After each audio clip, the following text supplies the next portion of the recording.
new developments overnight as the city prepares to take down the Robert E. Lee statue, the last of 4 Confederate monuments that were set to be taken down in New Orleans. Yeah, heavy equipment is now being moved in place along with police and barricades as crews are now positioning themselves to start that takedown process, which is set to begin at 9 a.m.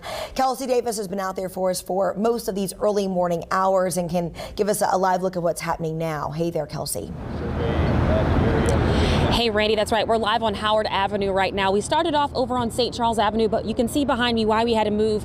All of this equipment had to be brought in down St. Charles Avenue, now being moved closer to the monument as preparations to remove that statue are about to begin. Again, the plan the city has in place is to start at 9 o'clock this morning and wrap up around 5 p.m. You can see right where we were standing, there's not really many people left. Over in the Circle K parking lot, a handful of protesters are left behind, but a much different sight than what we saw when we first arrived here about 1:30, 2 o'clock this morning. At that point, dozens and dozens of people were here, and they had been since late yesterday evening and into again this morning. For some people, this was yet another somber day, a day where history is being lost yet again. For others, today was a day to celebrate. Many took part in a celebratory second line here at the statue last night, and it continued into this morning, into the early morning hours. One man we spoke to says he lived in New Orleans for 10 years now. He says he's happy to see the symbols that have stirred up a lot of uneasy feelings among a lot of people in the city finally being removed. When I first moved here, I was very surprised that that these monuments tower over our city. I thought I was living in the 1880s. Now they're all coming down. What does that mean to you? Celebration. It's a celebration. Again, the city's plan is to take down the Robert E. Lee statue starting at 9 o'clock. Again, they're supposed to wrap up around 5 o'clock this evening. Now, city officials tell us they plan to leave the column that the statue stands on here in place. The city intends to turn this into some sort of public art space, including some kind of water feature. The hope is to have that project complete in time for the city's tricentennial celebration in 2018. Again, you're getting a live look right now at preparations being made. These crews and their equipment getting closer to the Robert E. Lee statue's base as they plan to start the removal at 9 o'clock this morning. Randy, back to you.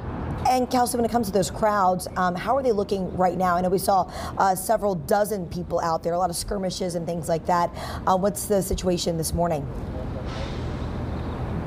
That's right, Randy. Right behind us there, when we first moved here, there were a good bit of people, a handful of people, I'll say, still in this area. They've all left from here, and pretty much all that remains is that handful of people over across the street from us in the Circle K parking lot. Again, people just kind of watching as those crews move in and get ready to take that statue down. Much calmer than it was, much more quiet than it was. We had a band that was playing pretty much nonstop. We got out here, various songs from the national anthem and everything else in between. Again, second lining and everything. A much calmer scene now as crews get ready to do their work of taking down this statue here behind us.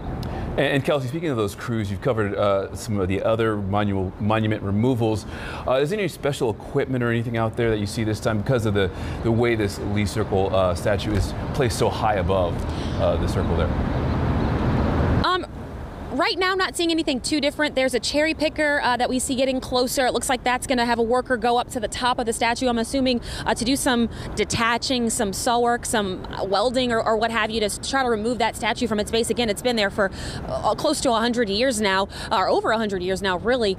So that's really all we're seeing. I would imagine some type of taller crane would have to be brought in to actually lift it off of its base. As we saw at the PGT Beauregard and Jeff Davis, they put almost a harness around those two statues and lifted them, but those are much closer to the ground than this one is. So I would imagine a much bigger or several much bigger pieces of equipment and machinery will be coming into this area once they finish detaching it from its base. All right, Kelsey Davis for us there live at the Lee Circle Monument there.